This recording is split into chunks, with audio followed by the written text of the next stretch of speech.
Explication de cours sur le chapitre du mouvement, partie 2. Dans cette partie, nous allons voir le vecteur variation de vitesse, les forces et la deuxième loi de Newton. Au cours d'un mouvement, il arrive fréquemment que la vitesse change. Quand je dis la vitesse, c'est le vecteur vitesse, puisque soit la valeur de la vitesse peut changer, soit la direction du mouvement peut être différente. Dans ces cas-là, c'est l'orientation du vecteur vitesse qui est différente. Soit les deux, et là je vous ai représenté un cas quelconque, où on a à la fois un changement de direction et un changement de vitesse. On voit déjà sur ce schéma que la vitesse change rien qu'au point, à la position des points, puisque le point M1 est espacé du point M2 avec une certaine distance, et qu'entre M2 et M3, il y a une distance plus grande, c'est-à-dire que le système a fait une distance plus grande pendant le même temps. Donc a priori, c'est un mouvement qui est accéléré. On le voit aussi avec le vecteur vitesse. On a un petit vecteur V1 et un plus grand vecteur V3 qui nous indique que la vitesse au point 3 est supérieure à la vitesse au point 1. Donc on a déjà une petite idée de comment varie la vitesse au cours de ce mouvement. On va cependant définir le vecteur variation de vitesse au point 2, qui est le vecteur vitesse au point 3 moins le vecteur vitesse au point 1. Alors vous trouverez dans d'autres manuels que la variation de vecteur vitesse au point 2, c'est V3 moins V2. Selon certains professeurs également, on est un peu divisé là-dessus. Moi, je vous apprends celle-ci. Nous allons voir comment représenter graphiquement ce vecteur delta V2. Pour cela, nous devons faire V3 moins V1. Je ne connais pas la façon de faire une soustraction, par contre, je sais comment faire une addition de vecteurs, et je sais faire V3 plus le vecteur opposé à V1. Je vais donc commencer par tracer le vecteur opposé à V1. Voilà ce vecteur, moins V1. Il a la même direction que le vecteur V1, la même longueur, mais un sens opposé. Je l'ai fait à partir de ce point d'origine, puisque je dois sommer le vecteur V3 et le vecteur moins V1. Donc, je vous rappelle que dans l'addition de vecteurs, on va faire un petit parcours. Je pars de M3, je vais parcourir le trajet V3, puis le trajet moins V1. C'est comme vous, quand vous allez de chez vous jusqu'à la boulangerie, puis jusqu'à la pharmacie, quand vous êtes sorti de la boulangerie, vous allez directement à la pharmacie. Vous ne repassez pas par chez vous. C'est exactement pareil ici. Vous partez de M3, vous arrivez ici, et donc vous allez ensuite faire le trajet qui est indiqué là, moins V1. Donc on arrive ici. À la fin, le vecteur delta V est donc de M3 jusqu'ici, puisque en fait ce que vous avez fait, c'est que vous êtes parti de là, vous avez été au point intermédiaire ici, et à la fin vous vous retrouvez là. Donc c'est équivalent à partir d'ici et arriver là directement. Dernière chose qu'il reste à faire, c'est de reporter ce vecteur delta V non pas au point M3, mais au point M2, puisque c'est la variation de vitesse au point 2. Maintenant, je peux écrire delta V2, et je n'ai pas besoin de conserver ce vecteur-là que j'ai dessiné au brouillon. Ce que je peux faire toutefois, pour garder une trace de ma démarche, c'est indiquer le vecteur en pointillé. Comme ça, je sais que le vrai vecteur delta V2, c'est celui qui part de M2, mais j'indique quand même une trace de ma démarche en mettant le vecteur en pointillé. Voyons maintenant une deuxième méthode au cas où vous ne soyez pas très à l'aise avec la première. Ici, on va placer directement le vecteur moins V1 à partir du point M3. Puis on va dessiner le parallélogramme, ici, qu'on peut deviner. Je vais donc reproduire le vecteur V3 ici, en pointillé. Comme c'est pas un vrai vecteur, du coup, on le fait en pointillé, juste pour montrer notre démarche. Et de même, on va reproduire le vecteur moins V1 pour terminer notre parallélogramme. Là, j'ai pas de quadrillage, c'est pas très pratique. J'essaye de mesurer toutefois. Hop, on mesure 10 cm. 10 cm. Soyez très précis sur votre feuille avec vos stylos fins et votre quadrillage. Voilà le parallélogramme qui a été tracé. Le résultat de l'addition vectorielle de V3 plus moins V1, c'est le vecteur qui fait la diagonale de ce parallélogramme, ici. Le vecteur delta V2 est donc celui-ci. Et même chose que tout à l'heure, comme le vecteur variation de vitesse est au point 2, on va aller le reporter en M2. Pour le reporter, je mesure et je vais tracer la droite parallèle. Donc là, c'est pas très pratique parce que j'ai pas de quadrillage. Pour la parallèle, je fais à peu près. Si vous voulez être précis, vous mesurez bien pour vous assurer que ce soit bien parallèle. En tout cas, vous faites un vecteur de la même taille. Et donc ça, c'est le vrai vecteur variation de vitesse au point 2. Voilà, j'ai fait un peu de place pour qu'on y voit plus clair. Bon, j'ai reproduit à peu près le schéma. Ici, j'ai gardé le vecteur variation de vitesse au point 2. Vous voyez que le vecteur variation de vitesse est plutôt dirigé vers l'avant, le mouvement étant dans ce sens. Le vecteur variation de vitesse est plutôt dans ce sens, donc le système continue à gagner en vitesse vers l'avant. C'est bien ce qu'on avait vu au début. Le système accélère puisque les points sont de plus en plus espacés. Puis la première observation qu'on pouvait faire, tout simplement, c'est que le vecteur variation de vitesse n'est pas nul. C'est pas juste un point, il a vraiment une dimension. Donc vous avez bien une vitesse qui a varié. Voyons rapidement à présent le cas d'une droite. Vous allez me dire, sur une droite, on ne peut pas tracer de parallélogramme avec les vecteurs. En effet, mais c'est beaucoup plus simple car tout est aplati. Prenons le cas de ce système. J'ai tracé les vecteurs vitesse. Vous voyez que le vecteur vitesse est plus grand que le vecteur vitesse au point 3. Donc ça veut dire que le système décélère. Ça, on le voyait déjà puisque les points qui étaient éloignés ici sont bien plus rapprochés au stade d'après. Pour tracer delta V2 qui vaut V3 moins V1, on fait comme tout à l'heure. On va tracer le vecteur moins V1 en partant du bout de la flèche de V3, ce qui fait que j'aurai V3 plus le trajet moins V1. Je l'ai un petit peu décalé par rapport à l'axe pour que vous le voyez bien, c'est pas très facile avec les feutres Velleda. Et bilan des courses, quand on regarde, vous partez de M3. Vous faites le trajet V3, puis le trajet moins V1, vous arrivez en ce point-là. Donc, votre vecteur delta V2, ce sera de M3 jusqu'à ce point-là. Le vecteur delta V2 va dans ce sens. Ce qui est assez logique, puisque le vecteur V3 est plus petit que le vecteur moins V1. Donc, c'est la direction et le sens de moins V1 qui l'emporte. Dernière étape, on reproduit ce petit vecteur delta V2 au point M2. Je reprends juste la dimension. Hop.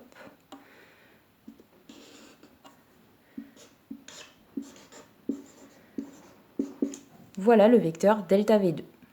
Mais au fond, qu'est-ce qui cause cette variation du vecteur vitesse?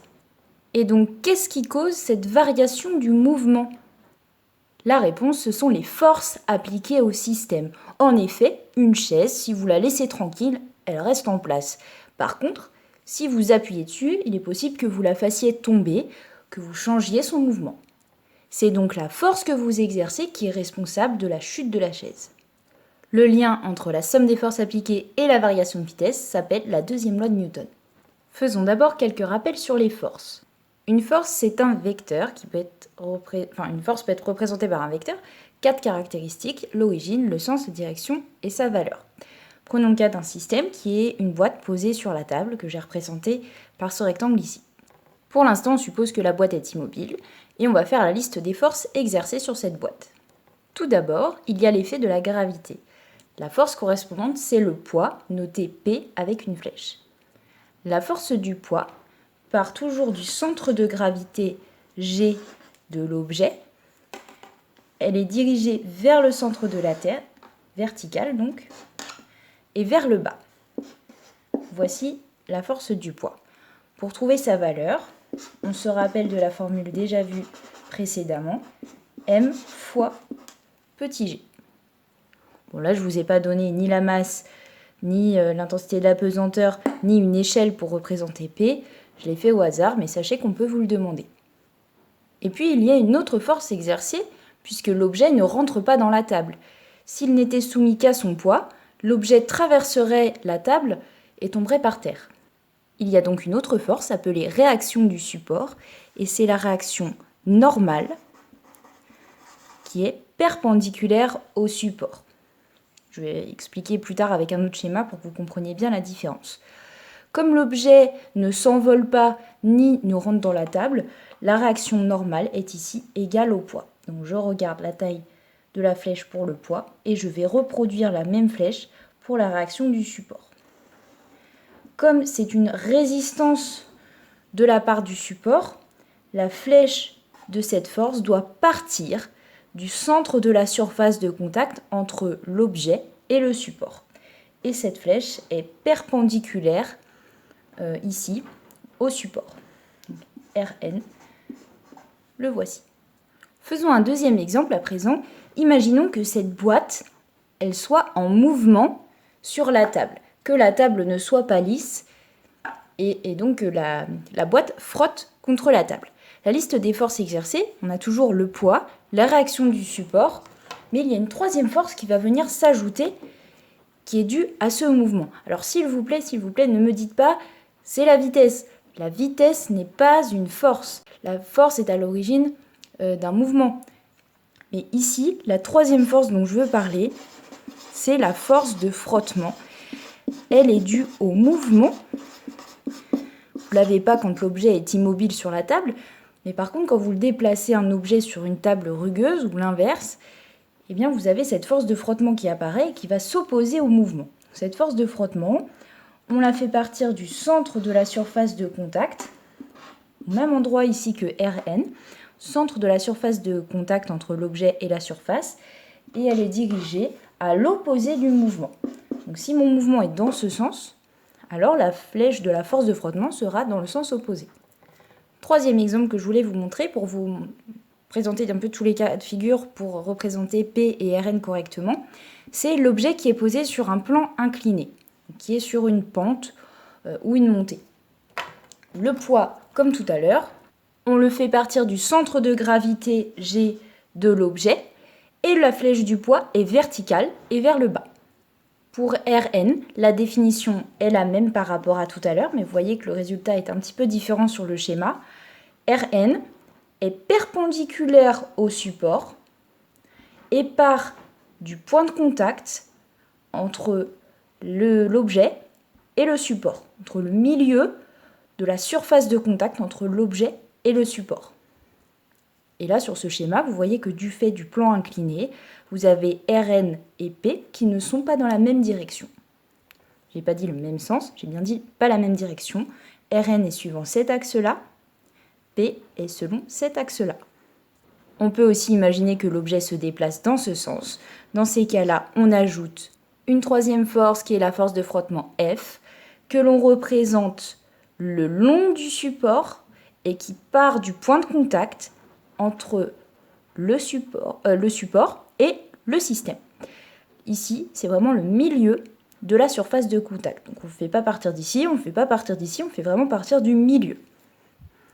La somme de Rn et F, c'est la réaction totale du support.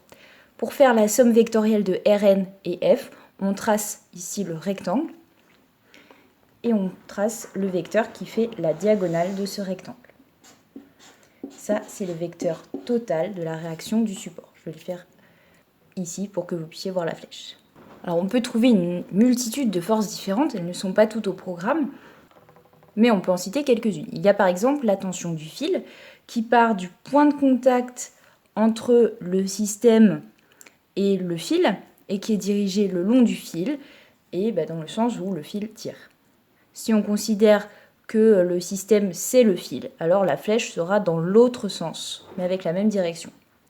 Autre force à connaître, la force électrique, F égale Q fois E. Donc, si c'est Q, la petite charge ici, qui est plongée dans le champ E créé par cette charge-là, alors la force, c'est la force exercée par plus sur moins. Donc la force qui est due au champ créé par plus, exercé sur la particule moins. Et au passage, je vous rappelle l'autre expression pour cette force qu'on a vue un petit peu plus tôt dans l'année. Autre exemple de force que vous pouvez être amené à rencontrer, c'est la poussée d'Archimède. Donc cette force qui vous porte un peu quand vous êtes à la piscine, pourquoi vous vous sentez léger, elle part du centre de la partie immergée, du centre de la partie qui est sous l'eau, et elle est dirigée vers le haut. Elle est verticale vers le haut. Alors, la poussée d'Archimède, on la note PA ou des fois on la note aussi pi. Et il existe encore plein de forces, la force magnétique, des forces diverses et variées aussi, quand vous avez des forces motrices dans une voiture ou quand vous poussez tout bêtement sur un objet. Il n'y a pas de nom forcément, mais ce sont aussi des forces. Voyons à présent le lien entre les forces exercées sur le système et le changement de mouvement du système.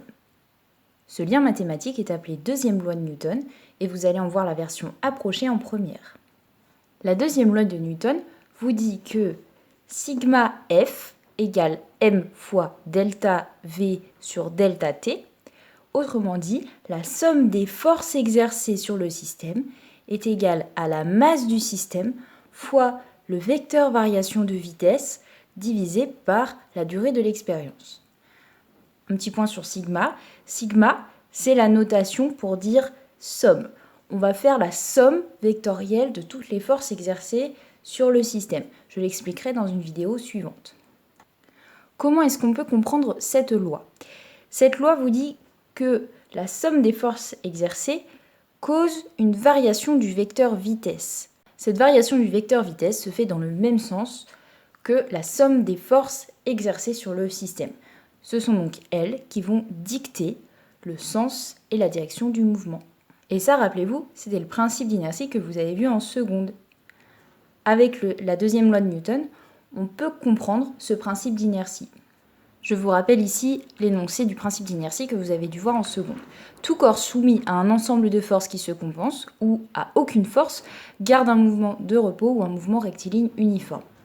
Autrement dit, si le système est soumis à un ensemble de forces dont la résultante vaut 0, donc soit des forces qui se compensent, soit 0 force, et bien dans ce cas, le système est soit immobile, si on ne l'a pas lancé au départ, soit il reste en mouvement rectiligne uniforme s'il a été lancé au départ.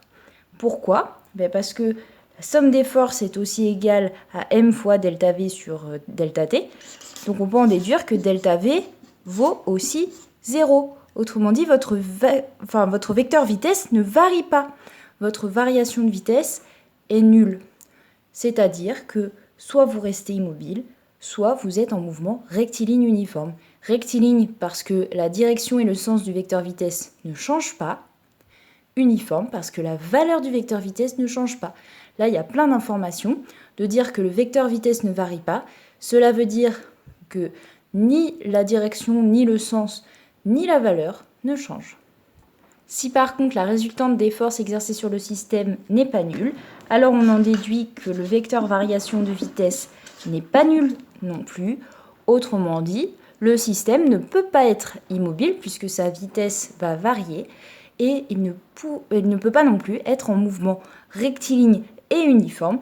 Éventuellement, il peut être en mouvement rectiligne accéléré ou rectiligne décéléré ou en mouvement circulaire uniforme, mais en tout cas, il ne peut pas combiner rectiligne et uniforme puisque son vecteur vitesse varie. Le vecteur vitesse qui varie, je vous rappelle, ça peut être soit une variation de la valeur de la vitesse, vous accélérez, vous décélérez, soit une variation de la direction ou du sens de la vitesse. Dans ces cas-là, c'est plutôt l'adjectif sur la trajectoire qui va changer, soit les deux. On peut aussi lire ce principe dans l'autre sens et partir du vecteur variation de vitesse. Si votre vitesse ne varie pas, autrement dit, vous savez que votre système est immobile ou en mouvement rectiligne uniforme, alors vous pouvez en déduire que la somme des forces est également égale à 0. Vous pouvez en déduire que les forces se compensent, les forces appliquées sur votre système se compensent. De même, si la variation du vecteur vitesse n'est pas égale à 0, parce que par exemple sur le schéma vous voyez que le mouvement n'est pas rectiligne ou pas uniforme, ou ni l'un ni l'autre, bien dans ces cas-là vous savez que le vecteur variation de vitesse est différent de 0. Dans ce cas, vous pouvez en déduire que la somme des forces exercées sur le système n'est pas égale à 0. Autrement dit, les forces appliquées sur le système ne se compensent pas.